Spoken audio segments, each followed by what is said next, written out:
Now, coming to the very important topic of hypersensitivity. So, you get a lot of questions when it comes to hypersensitivity. So, there are mainly four types, and one more type has been added that I am going to talk about here. But there are mainly four types of hypersensitivities that are either, activating the either immediately acting or they are acting in a delayed form. So, type 1, 2, and 3 are called as the immediate type. That means as soon as the antigen is going to act or come inside, these three will get activated. And the fourth one is the delayed type, which is after 48 to 72 hours of the infection, right? Now, what is the antigen here? So, for the antigen here in type 1, it is going to be an allergen or an external antigen. It is something that has come from the outside, right? In type 2, the antigen is going to be fixed in the host tissue. So, antigen is already present in the host, just an antibody is coming and attaching to that antigen and forming a complex. The third one, the antigen is not fixed. The antigen is roaming, it's an external antigen, it is roaming around in the blood, and the antigen antibody complex is made in the blood, and then they go and deposit in the tissues. Finally, the delayed type, here the antigen is going to be an external antigen, right? Now, first three, the immediate ones are mediated by antibodies, right? So, first one, type 1 is mediated by IgE, type 2 is mediated more IgM more than well, IgM more than IgG, type 3 is also IgM more than IgG, and what about the type 4? It is a T cell mediated, right? So, all the others were B cell mediated, this is a T cell mediated. And what type of T cell? The delayed type hypersensitivity cell. So, delayed type hypersensitivity T cell. This is what mediates your type 4 hypersensitivity. Now, let's talk about the type 1. So, what is going to happen? What is the mechanism? So, initially, whenever there is going to be any kind of an external antigen that comes, there is going to be an immediate reaction. So, this is going to be a sensitizing phase. So, once the antigen enters our body, IgE antibodies will be made, right, in the first exposure. Then, in the second exposure, what is going to happen?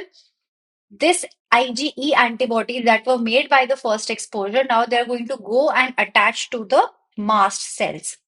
So they're going to go and attach to the mast cells. And the second time when an antigen is going to come, it is directly going to attach to this antibody that is there on the mast cells, and it is going to lead to the degranulation. That means it's going to break open the mast cells, and these mast cells release a lot of mediators, right? It's going to lead to release of a lot of mediators that is going to lead to anaphylaxis, even leading to anaphylactic shock. Now, what are the different examples? So we have the asthma, we have food allergies, drug allergies, rhinitis, dermatitis. So these are all the different kinds of, anaphylactic or allergic reactions that we can have because of the overproduction of the IgE that has gone and attached on the mast cells after the first sensitization phase. Now, coming to the type 2 hypersensitivity.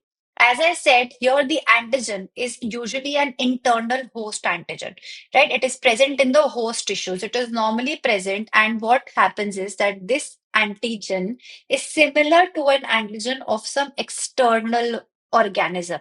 Right, for example, when we take the example of Streptococcus pyogenes, so Streptococcus pyogenes, I'm just taking an example.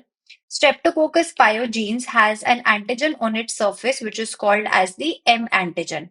And this M antigen is very similar this M antigen is very similar to the antigens that are present in our heart wall. So here also M antigen is present.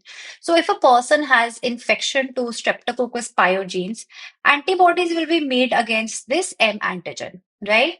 Now what is going to happen? This antibody is going to think that even the heart wall M antigen is the foreign antigen. So it's going to start making antibodies and it is going to attach to this antigen. So an antigen antibody complex will be formed, but here the antigen was fixed. It was prefixed in our body, right? It was a self antigen, so it was prefixed in our body. And this is something which is called as molecular mimicry. So it is called as molecular mimicry because one antigen was mimicking our self antigen, and the antibody thought in our body that the heart valve antigen is an external antigen and it went and attached there and formed the complex. So now coming back, how does it act? So in type 2, The antigen antibody complex is made and then it activates three system. Either it can activate the complement system. Remember the C1 type, the classical type, it can activate that, or it can act upon with the second mechanism, which is antibody dependent cellular cytotoxicity, right? Cellular cytotoxicity, where they are directly killed. The third one is antibody dependent cell dysfunction. So cell dysfunction means that either it will increase the function of some organ or it will decrease the function. And this type of hypersensitivity is sometimes now called as type 5, where it is leading to either increase in a function or decrease. Like, for example, the thyroid. If antibodies have come and attached to my thyroid receptors, it might increase the production of the thyroid hormones or decrease the production, leading to either Graves' disease or leading to Hashimoto's thyroiditis, right? So now what are the examples? So we have Graves' disease, we have the Goodpasture syndrome, in which the basement membrane of the lung, the collagen of the lung acts like an antigen, and antibody comes and attaches there and causes pulmonary problems. There is pernicious anemia, where their antibodies go and attach to the intrinsic factor. There's myasthenia gravis, where antibodies are going and attaching to the acetylcholine receptor. So all of these are the different kinds of type 2 hypersensitivity reactions. Now coming to type 3. In this, what is happening is that the antigen antibody complex are being made at one place and then they are going and depositing in different tissues. So they can deposit in vessels, causing the Arthus reaction. They can go and deposit they can cause your SLE, which is systematic lupus erythematosus. They can deposit in your knees and all your causing arthritis, rheumatoid arthritis. Then we have post-streptococcal glomerular nephritis, which is where they're going and depositing in the basement membrane of the kidneys, causing post-streptococcal glomerular nephritis. So this is your type 3. Coming to the delayed type.